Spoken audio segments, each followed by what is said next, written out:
So you wanna play Oblivion Remastered, huh? Explore Cyrodiil and close shut the jaws of Oblivion, but this time in 4K? Well, congratulations, because whether you are an expert who has played the original Oblivion 10 times over, or a beginner that wants to see what all the hype is about, this video is for you. Hello everyone, I'm Cyrodiil Meloth, and today I'm going to give you a comprehensive yet simplistic guide to beginning your adventures in Oblivion 4K edition. However, before I begin, I would like to state that in this beginner's guide, I won't be going over exploits or covering every single aspect of this game. My goal here is to simply guide you on your way like a loving parent, and then fucking throw you into a Daedric portal filled with vile monsters. Additionally, there are timestamps down below so you can skip over sections you may already know of or simply don't care about. So with all that being said, let us actually begin the game. The game will begin with us waking up in a prison, and we will have to select both our race and origin. Now, in the original Oblivion, your gender used to have a small effect on your starting attributes. However, that has been changed with origins having a small effect on your stats instead.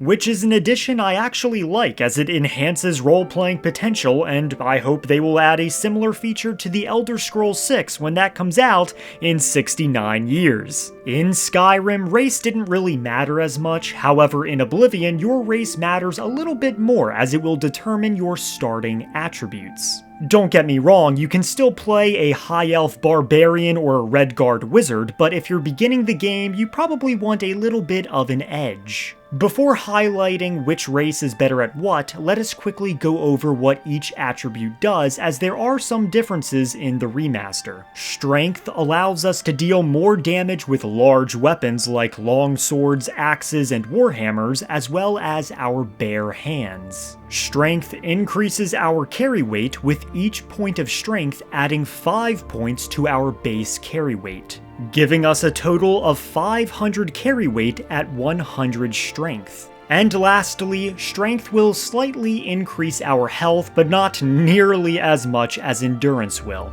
Intelligence governs how much total magicka we will have, which we need to, well, cast spells. Your base magicka will be your intelligence multiplied by 2, plus any other additional bonuses. Willpower will increase our base fatigue, or stamina, and also increase our magicka regeneration. Agility will increase our damage with bows and small weapons like daggers and short swords. Agility will also increase our fatigue or stamina regeneration. Speed simply makes us go faster, and that's about it. Endurance will increase our base health and will also increase retroactively, meaning we don't have to power level this attribute if we are a fighter, which is an amazing change from the original.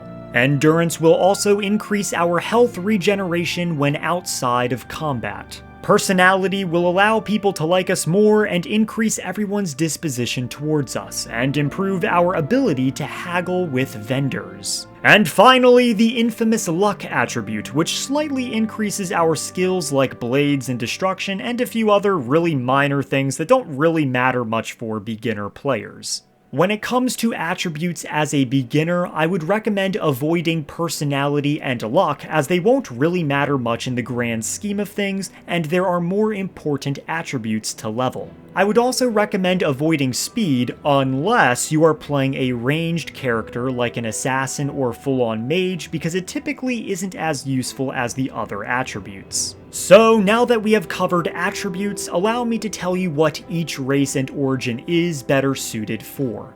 But keep in mind that you really can make any race work with any class. It's just a matter of time you spend developing your character.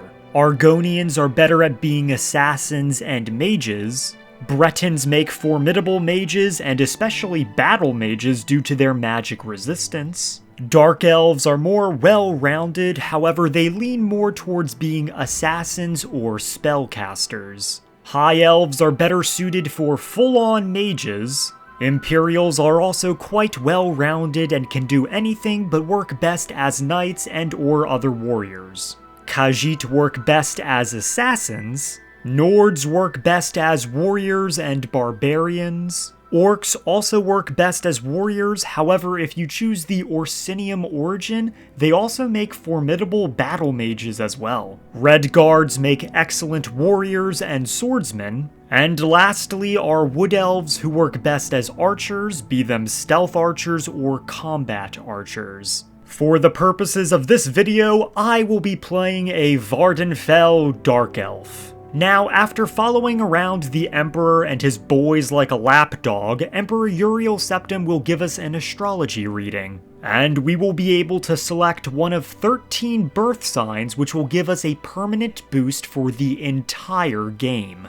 Now, some of these birth signs, like the Tower, are absolutely terrible, however there are others that are really good. For example, the Warrior sign, which increases strength and endurance attributes by 10 points, would be phenomenal for a warrior character, as would the Lady sign, which fortifies willpower and endurance by 10 points. There is the Thief sign, which fortifies agility, speed, and luck by 10 points, which I think is great for stealth characters or min-maxers. And there are 3 magic birth signs that are perfect for a mage character. The Mage sign gives us a flat bonus of 50 extra magicka points with no downsides. This would be the perfect sign for beginning mages or battle mages. The Apprentice sign will give us double the magicka points, 100 extra magicka points, but we are twice as weak to magic damage. A good sign if you are going with a Breton or are more experienced with the game mechanics and knowledge on how to offset the weakness. And lastly, the Atronach sign, which triples the magicka points, giving us 150 extra magicka, and we absorb 50% of spells, but we no longer regenerate magicka by normal means. While powerful, this one should be used more by experienced players or those with no intention of using magicka and just want that sweet, sweet spell absorption. The last of the useful birth signs is the Lord sign, which used to be terrible in the original Oblivion, but now gives us plus 15 armor rating and plus 15 magic resistance, which is very useful for every combat-focused build. Each of these birth signs are really good, and you really can't go wrong with any of them, except for the Atronach sign, but you've been warned. After we watch the Emperor get a shave that was a bit too close, Boris, one of the Blades, will ask us what our class is, and this is where we will really get to build our character, as this is where we make the really important decisions. Now, there are 21 standard classes to choose from. These classes are more useful to select in the Oblivion Remaster, and feel free to select one if you found the attribute and birth sign mechanics to be a bit too complicated. However, these classes might not be built exactly how you want, and just to be sure, I would highly recommend creating a custom class that you can develop yourself. When making a custom class, you will first need to choose a specialization, which will give you a plus 5 bonus to every skill within that specialization, as well as make all of those skills level up a little bit quicker. The combat specialization has armor, athletics, blade, block, blunt, hand-to-hand, and heavy armor. Magic has alchemy, alteration, conjuration, destruction, illusion, mysticism, and restoration. And the stealth specialization has acrobatics, light armor, marksman, mercantile, security, sneak, and speechcraft. Typically, I would recommend choosing a specialization that affects the majority of the skills you will be using. So, for example, if you are playing a Spellblade with 3 major skills in combat and 4 major skills in magic, you will want to specialize in, well, magic. Afterwards, you will select 2 favored attributes which will add 5 points to each of them. Typically for beginners, I would recommend choosing Strength and Endurance for a warrior, choosing Intelligence and Wisdom for a mage, or choosing Agility and Speed for a thief and/or assassin. And now for the really important part, choosing your major skills. Selecting a major skill means that skill will receive plus 20 points, and that skill will level faster than the minor skills. Additionally, while minor skills provide XP to advance to a higher level, leveling a major skill will reward you with more XP to level up quicker. To put it more simply and obviously, you will want to choose skills that you will actually use throughout the game. Now, rather than telling you what skills you should select, I would rather talk about what skills to avoid, and then give you the most beginner class I can conjure up for you to customize at your leisure. The skills I would advise against selecting would be Athletics, Acrobatics, Hand-to-Hand, Security, Mercantile, Speechcraft, Mysticism, and Alteration. Now, I know what you're saying in the comments down below, but understand that each of these skills does have its uses in certain places, especially Alteration for unarmored classes and Hand-to-Hand for monks, but let me explain why I chose these. Athletics is a skill that increases the more we walk, and as long as you aren't galloping on a horse for 50% of the game, you will be constantly leveling Athletics as a minor skill, so it's not really necessary. Acrobatics is the same way. As long as you jump every once in a while, especially when climbing tall hills, you will be leveling Acrobatics easily, and it's simply a waste of your major skills, which could be put on more important and more useful skills that you will actually use. Hand-to-Hand is fun and great if you are playing a monk, but is one of the more underpowered damage skills in the game. And the Oblivion Remaster seems to have nerfed it a little bit to the point where it's not really viable that much, especially for beginners. Security is one of the worst skills in the game, mostly because there is a Daedric artifact called the Skeleton Key I will talk more about later, that basically reduces lockpicking to pressing a single button until a locked door opens. Mercantile is another skill that will level over time the more you sell things, and even with a low mercantile skill, you can still get pretty wealthy by the time you reach the mid-game. Speechcraft is similar to the lockpicking skill, one of the most pointless skills, as the Speechcraft minigame is super easy and somehow more trivialized in the Oblivion Remaster. And the more we play the game, the more fame we will acquire, and so more people will like us anyways. Mysticism and Alteration skills are nice if you are playing a full-on mage, but the spells they offer aren't super great beyond that. Alteration just offers shield spells, which is only good if we are playing a build without armor, and the open lock spells are also redundant because of said mythical skeleton key I mentioned earlier, and mysticism spells are only good once we reach expert level, but before that, not so much. And there are numerous items we can come across that will give us better and more permanent bonuses than mysticism ever will. Now, real quick, for a beginner class, I would recommend the Combat Specialization with attributes in Strength and Intelligence. And selecting the skills Armorer, Blade, Block, Heavy Armor, Destruction, Restoration, and Alchemy. This beginner build, also known as a Spellblade, will allow you to explore both combat and magic fields together and experience a good deal of what the game has to offer. Now, I should state for those that don't know that the leveling system for Oblivion Remastered has been overhauled and improved dramatically. Originally, when leveling and adding additional attribute points, the amount you could level per attribute was determined by what skills improved during your previous level. However, that has changed, and no matter what skills you leveled, you will be given 12 points to invest in any 3 attributes you wish, to a maximum of 5, except for luck, which can only be increased by 1. This allows for a lot more freedom when leveling and simply playing the game, and makes leveling fun instead of a goddamn chore like it used to be. Now, before talking about certain quests and releasing you into the forests of Cyrodiil, I want to tackle difficulty real quick. It is highly recommended that you leave the difficulty on Adept. I'm uncertain as to if this is a bug or miscalculation, but raising the difficulty to Expert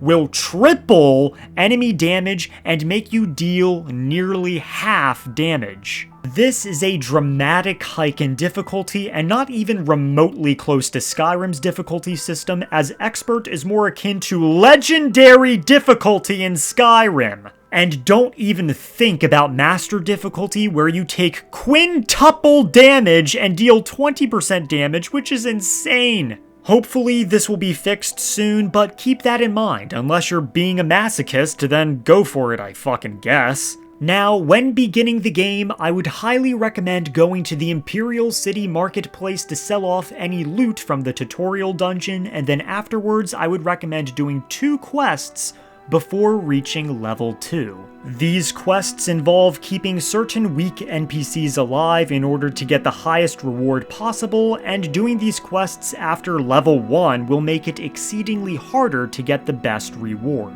The first is in the city of Coral. We will want to fast travel to the south gate and then head east to an inn called the Grey Mare. Here we will want to speak to Cyrodiil and offer our aid in helping his sons rid their farm of goblins. After speaking to his sons and going on a long and boring walk, we will want to do everything in our power to keep Valus's sons, Antis and Rallus, alive. Be sure to quick save here, as I have experienced a bug where in the second wave you get jumped by literally 15 goblins, which will definitely kill not just the sons, but you as well.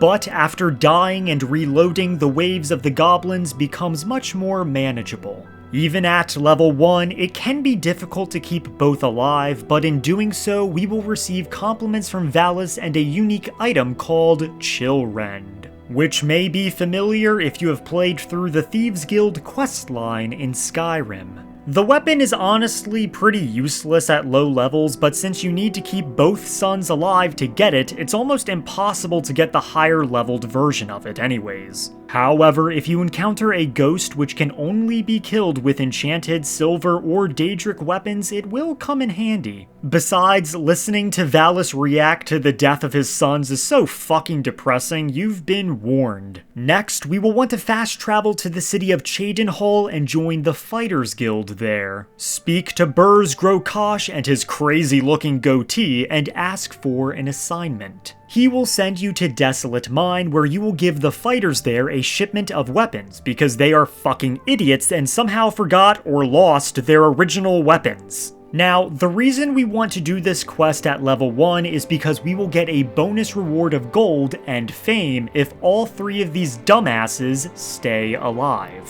Which will be difficult because even when the goblins are low leveled, these idiots will speedrun to their deaths. The reason is because when fighting goblins, these mercenaries will often charge straight for a log trap that instantly kills them. That is, unless a goblin kills them first at high levels. Look at this map and see the D symbol. The goal is to pretty much reach this trap before the other morons and trigger it before they do so they don't get slaughtered. Then immediately run to help them with any remaining goblins. At level 1, the mercenaries will be competent against the goblins, but at higher levels it gets more difficult. There is also another quest in the city of Leyawen involving an orc named Sir Mazoga, but she is actually competent and you can complete that quest without her death at higher levels. Just do that before level 10, I would say. Now, you will probably remember a certain ruin when you first emerged from the Imperial City sewers, and that ruin is called Vilverin.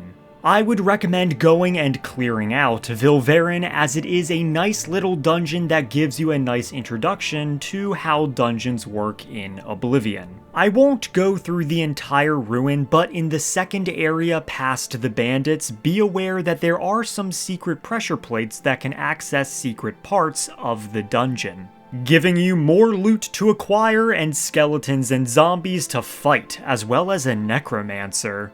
There is also a button that will reveal a Varla stone, which you can then use in enchanting or recharging, or simply selling off for a tidy profit. And there is an Ayleid statue you can acquire as well, but you should not sell this statue and instead keep it. I repeat, do not sell the Ayleid statue. The reason is because there is a quest where you need to give a high elf named Umbacano in the Talos Plaza district of the Imperial City 10 Ayleid statues from various Ayleid ruins. If you sell one of these statues off, you will be unable to either obtain or complete the quest, meaning you will miss out on fun and interesting rewards and just fun in general. Now, after completing these quests, you will want to proceed with the main quest and head to Waynon Priory to find Joffrey. The reason for this is because we want to be pointed towards the city of Kvatch and deal with liberating Kvatch as soon as possible, because the enemies we face at higher levels will be an absolute grind to fight. It is best to liberate Kvatch at around level 2, however I've heard others say that you can still complete the Kvatch quest easily with little to no casualties at level 5 max, but it's up to you. But the sooner, the better. Now, on top of doing the main quest, you may wish to join the various guilds and factions in Cyrodiil, which is where the game truly shines. Some are easier to join than others, but allow me to give you some tips for each. The Fighters Guild and Arena are the most straightforward to join. For the Arena, just head on over to the Arena District in the Imperial City and join up. For the Fighters Guild, I already briefly covered them, but head to any major city and join up, and also pay attention to what the characters say. Joining the Mages Guild is the same way, but in order to advance, you need to get recommendations from every single Mages Guild hall in every single city. So, anytime you find yourself in a city that isn't the Imperial City, it would be best to head to the local Mages Guild hall and perform the quest there.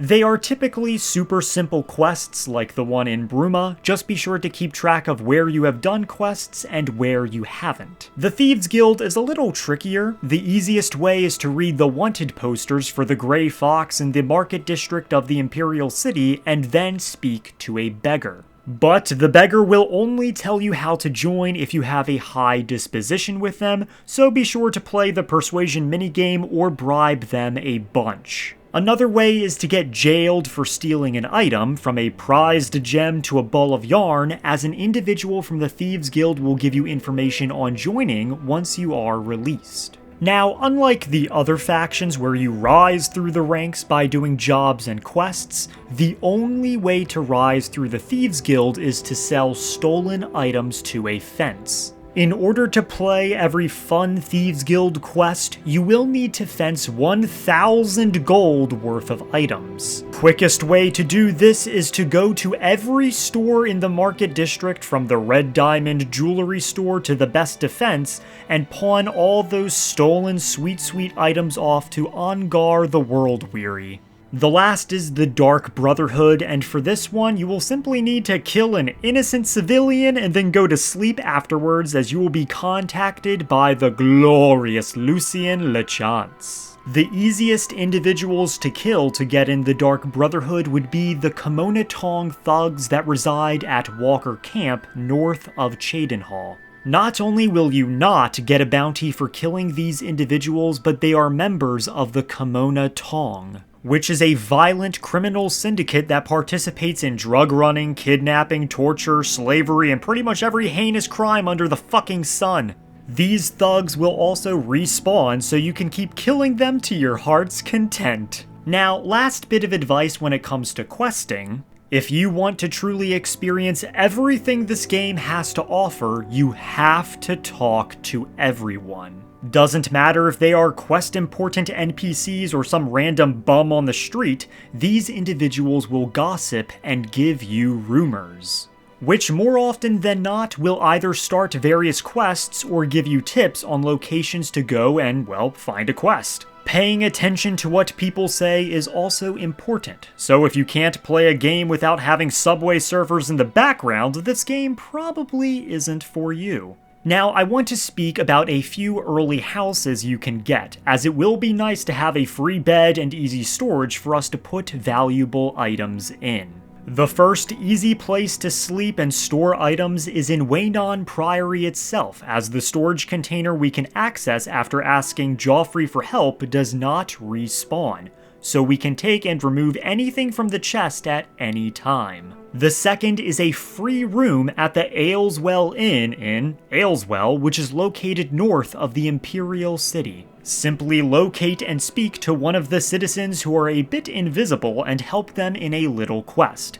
And as a reward, you will get a free bed and storage container. There is also the cheapest house in the game we can buy on the Imperial City waterfront for a simple 2,000 gold and furnish it for another 2,000 gold. The house may be shit, but the storage is decent and great for an early start. It's also centrally located, which is phenomenal. Just speak to Vinicia Melisea in the Office of Imperial Commerce in the Market District if you wish to buy more furnishings. If you are someone who's above buying a rundown shack and don't want to be considered poor, there is also a mansion in the city of Anvil we can buy for just 5,000 gold that becomes fully furnished for free after performing a quest within the manor. Simply speak to Velwin Benaris at the Count's Arms in Anvil and pay him the money, then sleep in the rundown mansion and the quest begins. It's also quite a fun quest that I would recommend doing anyways. There are also DLC homes we can get for free after performing certain quests like Battlehorn Castle and Frostcrag Spire, but you will need to spend a good deal of gold to buy various furnishings. Still, these DLC homes should be acquired by pretty much everyone, as they have many additions and features that the base game houses do not have. Like Battlehorn Castle giving you followers that can help you in combat, and Frostcrag Spire which will allow you to craft your own spells much quicker. Now, when you reach level 10, which should happen about 10 or 11 hours into your game, you will want to fast travel to Leyawiin and head north, east of the Niben River, and find Nocturnal's shrine near Fisherman's Rock. After speaking to the Daedric Prince, Nocturnal will want us to find a pair of Argonians that are holding a relic of hers called the Eye of Nocturnal. You get no quest markers of where to go at first, but try to find Weebum Na's house in the eastern part of Leyawiin and eavesdrop on their conversation after talking to them. Afterwards, the quest will proceed normally and you will bring the Eye of Nocturnal back and be given the Skeleton Key. Basically, this key is an unbreakable lockpick, meaning if you walk up to a locked container and click the Force Lock button, the key will never break. So simply press the Force Lock button until it opens and you're golden. Every lock from very easy to very hard can be opened in seconds, rendering security and open lock spells useless. There will be a point in the main quest where you will have to sacrifice a Daedric artifact, so don't be a fucking moron and sacrifice the skeleton key. Instead, sacrifice an artifact that simply isn't suited to your playstyle, like the Mace of Molag Bal if you're specializing in blades, or the Ebony Blade if you're specializing in blunts. The last thing I want to mention are merchants, as there are 2 merchants in the Imperial City that are better than any other, with their only downside being you can't sell stolen items to them. If we head to the Market District of the Imperial City and head to the Merchant's Inn, we can meet a dark elf named Nilfis Omelian. Nilfis is a merchant with the highest amounts of total gold out of any other merchant in the game, and we can sell any item to him. He also has a low mercantile skill of 40, so the items we sell to him will net us a tidy profit. The only items you will want to refrain from selling to Nilfis are potions, soul gems, and alchemical ingredients, as there is a better merchant nearby we can sell those to. On the other side of the Market District, we can find the store Mystic Emporium, and inside we can meet Arelinway, who has slightly less gold than Nilfis. However, Arelinway has an extremely low mercantile skill of 6, meaning items we sell to her will give us more money than selling to Nilfis. But since Arelinway is an enchanter and not a general merchant, she can only buy and sell potions, ingredients, and soul gems. At least until we reach level 50 in the mercantile skill, as then we can sell any type of item to her. Yet, Arelinway does not have as much gold as Nilfis does, so it really just becomes a choice of who you prefer selling to, as both have their ups and downs. But these two are the best merchants in the game, and you should always try to sell your items to them rather than any of the other merchants. And that is all I wrote! A beginner's guide for those looking to play the newly remastered version of Oblivion. I hope you found this guide somewhat helpful and enjoy the game. Now, I wanted to play this game a bit and have Oblivion fresh in my mind before making such a beginner's guide, so I do apologize for being so late on such an important video. And have no worries, ranked videos and regular lore videos will be back soon. I do enjoy making those kinds of videos anyway, and I have a lot to make with the Oblivion Remaster. So many ideas. And you know who inspires me to come up with cool video ideas? My channel members, and they are Mirak, Sovdark, Connorunda, Will Ernst, The Proud Prince, Skooma Addict, JJ Ensid, Grud, Luis Eduardo, Dova 2023, Josh McDonald, Milani Stilla, Abdullah the Goat, Luxie, Batman Man, David Correa, Ranger McKay, Dalton Rupert, I Love House Halalu, Kirill Gaming, and Carson Friday. So with all that being said, make sure to like the like button, like the subscribe button, and like the bell notification down below to be updated on future videos. And I will see you whenever the fuck I decide to upload again. House Telvanni be with you. I suppose you want to be asked nicely. Very well. Please, O hero of Skyrim, I shall be ever so grateful.